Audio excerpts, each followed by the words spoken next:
నా పేరు షోల నాగమయ్య. ఈ ఇష్టకామేశ్వరి ఇది వరకు నెక్కంటిగూడెం కింద అభివృద్ధి చేసేవాళ్ళు. ఏం చేసేవారంటే ఫస్ట్ లో పూర్వంలో మా తాతలు నడిపించుకొని జనాలు నచ్చే భక్తులని కానీ ఇక్కడికి వచ్చి నుదర్లు చేసేవాళ్ళు. రోజుకి 200 మంది దాకా నుదర చేసేవాళ్ళు అమ్మవారి దగ్గర. అన్నం కానీ మంచి చెడ్డ కానీ మొత్తం మేమే చూసుకునే వాళ్ళం. అప్పట్లో ఫారెస్ట్ డిపార్ట్మెంట్ అనేది లేదు, గేట్ కూడా మాదే.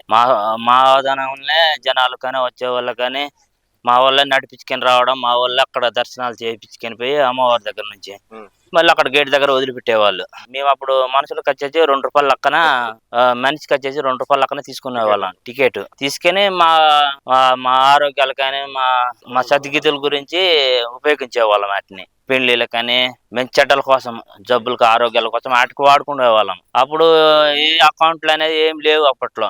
ఒక కాగితం మీద రాసుకోవటం, లెక్కలు చూసుకోవటము, గుడం మొత్తం అందరము అట్లా చేసేవాళ్ళం. కొంతకాలం ఏం చేసినారంటే డిపార్ట్మెంట్ వాళ్ళు మీకు డెవలప్ చేస్తామయ్యా, ఏవి అడిగినా మీకు ఏవైనా సహకారం చేస్తాము, అన్ని చేస్తాము అని చెప్పని డిపార్ట్మెంట్ వాళ్ళు జాయిన్ అయ్యి ₹100 టోల్ గేట్ పెట్టారు జీప్కి. అట్టా డబ్బులు దాదాపు ₹1 దాకా వసూలు చేసాము.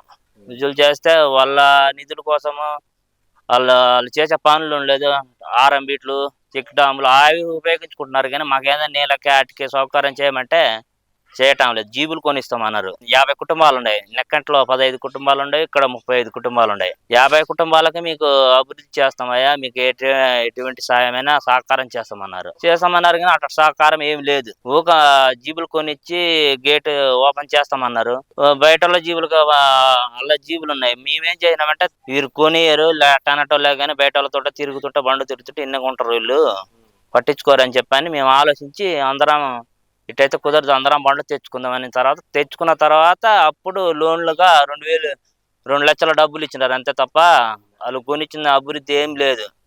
ఏదైనా అడిగితే మేము ఏదైనా చేయటం లేదా, పెట్టడం లేదా, మళ్ళీ గవర్నమెంట్ రూల్ ఒప్పుకోదు, మేము చేయడానికి లేదు అడవిలా అని అంటారు. మళ్ళీ ఆదాయం అయితే తీసుకోవచ్చు అంటే కానీ అమ్మవారి ఆదాయం వచ్చే భక్తులు కాడ అది ఇది ఏదైనా డొనేషన్ ఏదైనా సాయం చేసే వాళ్ళని కూడా చేయనీయటం లేదు. అట్లా డెవలప్ చేయడానికి లేదు అడవిలా, మీరు స్వయంగా చేయడానికి లేదు, మాకు తెలవాలి ఏ విషయాలైనా అని అంటున్నారు. ఎవరైనా బోర్లు దాతలు నీళ్ళగా సదుపాయం చేస్తామన్నా కూడా అవి కూడా చేయనీయటం లేదు. డిపార్ట్మెంట్ అధికారులు చేయడానికి లేదా, మేము చేస్తామని అంటున్నారు. ఏదైనా పబ్లిక్ వచ్చినారు అనుకో, డబ్బులు ఏదైనా ఉన్నాం అనుకో, ఆడ పబ్లిక్ ఏమని చెప్తున్నారు, అడవిలో ఉన్న అభివృద్ధి అంతా మేమే చేస్తున్నాము, వాళ్ళు కాదు చేసేది, మేమే చేసేది అభివృద్ధి, ఖర్చు మొత్తం మేమే పెట్టుకుంటున్నామని చెప్తున్నారు. ఏదైనా అడిగితేనేమో అట్లా రూల్స్ ఢిల్లీకి పోయి పర్మిషన్ తెచ్చుకోండి,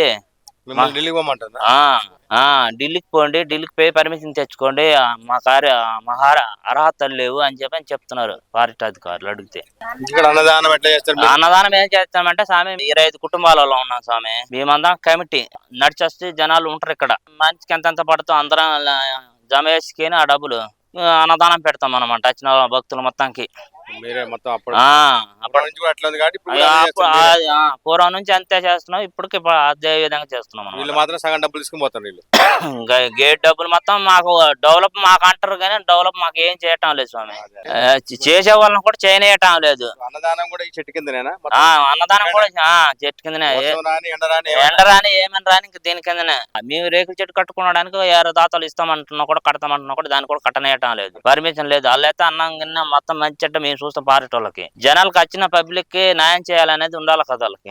మా కడుపులు కొట్టడము ఏదైనా అడిగితేనేమో రైట్ లేదు, మీకు ఈ నుండి బయటికి వెళ్ళిపోవాల్సిందే అని మాట్లాడుతున్నారు.